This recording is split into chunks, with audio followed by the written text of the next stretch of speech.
નમસ્કાર મિત્રો, સ્વાગત છે તમારું મારી ચેનલમાં. હું છું રાજેશ અને તમે જોઈ રહ્યા છો અમરીશ ફૂડવર્લ્ડ. તો મિત્રો, આજે આપણે બનાવીશું સરગવાના પાવડરનો સૂપ. મિત્રો, સરગવાનો સૂપ આપણે અનેક વાર બનાવ્યો છે અને એ વિડીયો પણ મારી ચેનલ ઉપર છે, કારણ કે ઘણા લોકોની કોમેન્ટ હતી કે સરગવાના પાવડરમાંથી સૂપ કઈ રીતે બનાવવું. તો આજે હું તમને બતાવીશ. આ આપણે સરગવાનો પાવડર બનાવેલો છે અને આમાંથી આપણે સૂપ બનાવીશું. ખૂબ જ સરસ અને ખૂબ જ ટેસ્ટી સૂપ બને છે. આ સરગવાનો સૂપ એકદમ પરફેક્ટ બન્યો છે.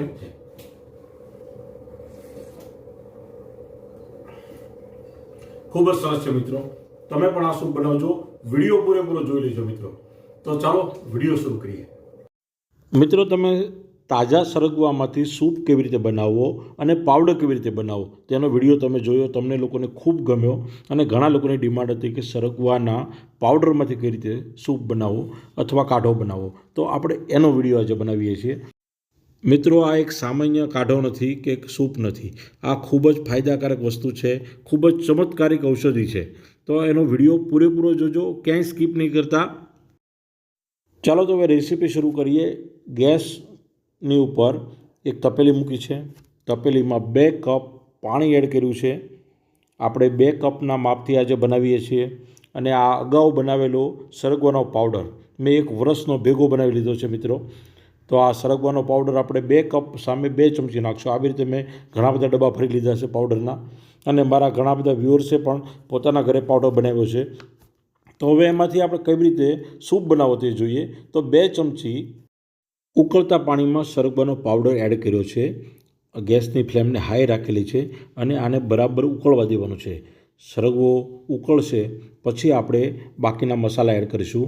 ફળો અને શાકભાજી કરતાં અનેક ગણું વધારે vitamin, calcium, iron, protein, potassium આ સરગવામાં રહેલું છે. સરગવાનું સેવન કરવાથી અનેક પ્રકારની બીમારીઓ સામે રક્ષણ મળે છે.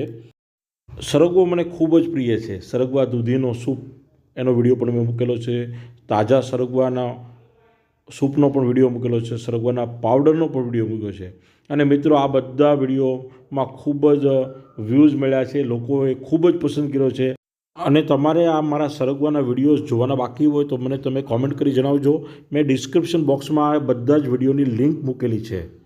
હવે મિત્રો, મસાલા જોઈ લઈએ તો આમાં શું શું મસાલા નાખવાના. તો એમાં શેકેલા જીરાનો પાવડર છે, શેકેલા અજમાનો પાવડર, કાળા મરીનો ભૂકો, સંચળ પાવડર, સેંધા નમક, લીંબુ અને કોથમીરનો ઉપયોગ કરીશું.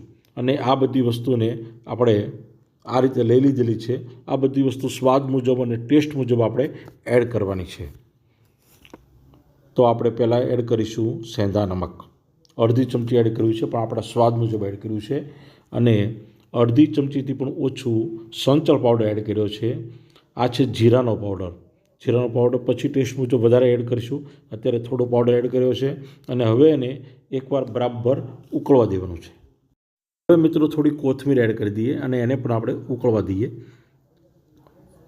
સરગવામાં તમે જે પસંદ હોય એ રીતે તમે સૂપમાં મસાલા એડ કરી શકો છો મિત્રો. પણ આપણો મેઇન ફાયદો તો સરગવાનો લેવાનો છે. આ બાળકોની યાદશક્તિમાં વધારો કરે છે, અભ્યાસમાં બાળક તેજસ્વી બને છે, રોગ પ્રતિકારક શક્તિ વધારે છે મિત્રો. અને સરગવામાં 92 પ્રકારના ન્યુટ્રિશન છે, 46 પ્રકારના એન્ટીઓક્સિડન્ટ છે. તો શેકેલા અજમાનો પાવડર એડ કર્યો અને હવે આપણે કાળા મરીનો પાવડર એડ કરી દઈએ. મિત્રો, તમને અજમાનો પાવડર તમારા ટેસ્ટ મુજબ જો પસંદ હોય તો તમે એડ કરજો. અને શેકેલું જીરું પણ આપણે થોડું એડ કરી દઈએ. અને મિત્રો, આપણે એમાં લીંબુનો રસ એડ કરવો છે. તો અમે આ લીલી છાલવાળું લીંબુ લીધું છે. મિત્રો, આ એકદમ ફ્રેશનેસ વધારે છે. આ તમે આનું શરબત પીવો તો તમને ફ્રેશનેસ લાગે છે. અને સુગંધ બી ખૂબ સરસ છે. તો હું બને ત્યાં સુધી લીલું લીંબુ મળે ને, લીલી છાલનું લીંબુ, એનો જ ઉપયોગ કરું છું. કારણ કે પીળું લીંબુ છે ને, એમાં આના કરતાં 50% ગુણવત્તા હોય છે મિત્રો. એટલે લીલી છાલનું લીંબુનો ઉપયોગ કરીએ. અડધા લીંબુનો રસ અંદર એડ કરી દઈએ. થોડું ટેસ્ટ કરી લઈએ કે સ્વાદ મુજબ કેમ છે.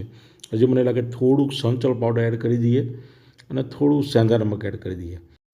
ગેસની ફ્લેમને ઓફ કરી દીધી છે. અને હવે આપણે એડ કરીશું લીંબુનો રસ. તો આપણે અડધા લીંબુનો રસ એડ કર્યો છે. તમે તમારા સ્વાદ અને ટેસ્ટ મુજબ એડ કરજો. કારણ કે હવે એનર્જી ડ્રિંક તૈયાર થઈ રહ્યું છે મિત્રો. એનર્જી લેવલ વધારે છે, પાચન ક્રિયા મજબૂત કરે છે, રોગ પ્રતિકારક શક્તિ વધારે છે. અને આ સૂપને આમને પણ પી શકાય. તમે ચમચી વડે બાઉલમાં લઈને તમે પી શકો.